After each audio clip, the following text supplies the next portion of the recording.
When Allah Tabarak wa Ta'ala, this comes in the hadith of Adi ibn Hatim, that Allah Tabarak wa Ta'ala on the Day of Judgment will speak to his slave, لَيْسَ بَيْنَهُ وَبَيْنَهُ تُرْجُمَانٍ. There is not going to be an interpreter between the slave and Allah Tabarak wa Ta'ala. مَا مِنْكُم مِّنْ أَحَدٍ إِلَّا سَيُكَلِّمُهُ رَبُّهُ. There's not a single one of you except that his Lord will speak directly to him. لَيْسَ بَيْنَهُ وَبَيْنَهُ تُرْجُمَانٍ. Not an interpreter between him and Allah Subhanahu wa Ta'ala. Right? Can you imagine taking what they said here, that Allah speaks but his speech doesn't make a sound? This is kalam without, this is speech that is illogical, it is stupid. So they try to make themselves sound sophisticated. As Khattabi, rahimahullah ta'ala, he said in his book, Dhammul Kalam wa Ahlihi. He said this was a fitna that happened in those times. That people said that the knowledge of the people of As-Sunnah wal Jama'ah, particularly about Aqidah, it is Aqidatul Ajaiz.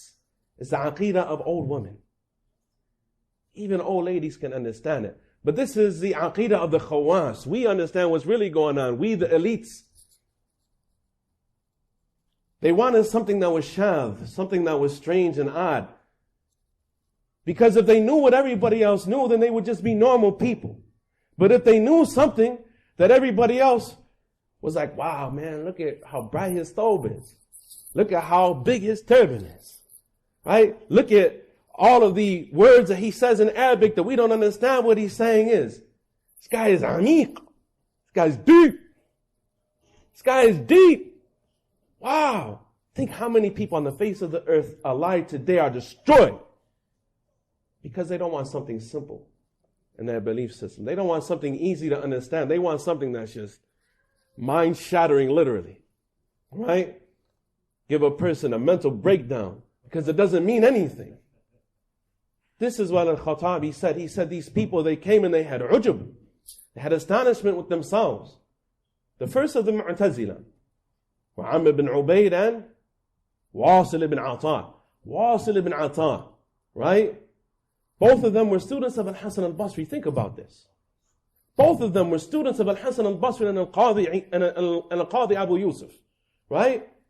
They were students of the Imams of Hadith from the Kibar al-Tabi'een, from the best of the students of the Sahaba. Just like those who killed Uthman had learned the Quran directly from the companions of the Prophet. It doesn't mean a hill of beans. If a person innovates and he changes from the belief system or his teacher was upon, it doesn't mean anything, right? Waasil ibn Ataa had a lisp. Think about this. They said the man was so eloquent. He had a lisp, he could have pronounced the Ra, the letter Ra. He was so eloquent, he was able to speak for hours at a time and choose his words so carefully that he never chose a single word that had a Ra in it.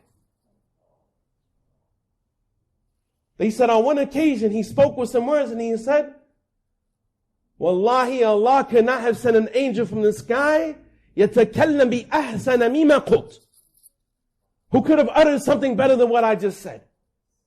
Al-ujub, muhlik, destructive, astonishment. This man was astonished with himself. Ilm does what? Knowledge of the sunnah. It breaks a person down, it humbles a person.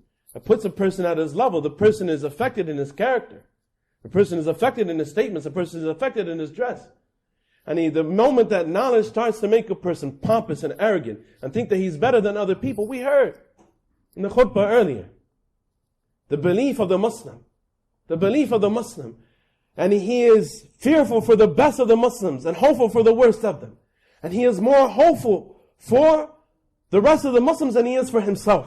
And more fearful for the rest of the Muslims than he is for himself. And he is more hopeful for the rest of the Muslims than he is for himself. And more fearful for himself than he is for the rest of the Muslims.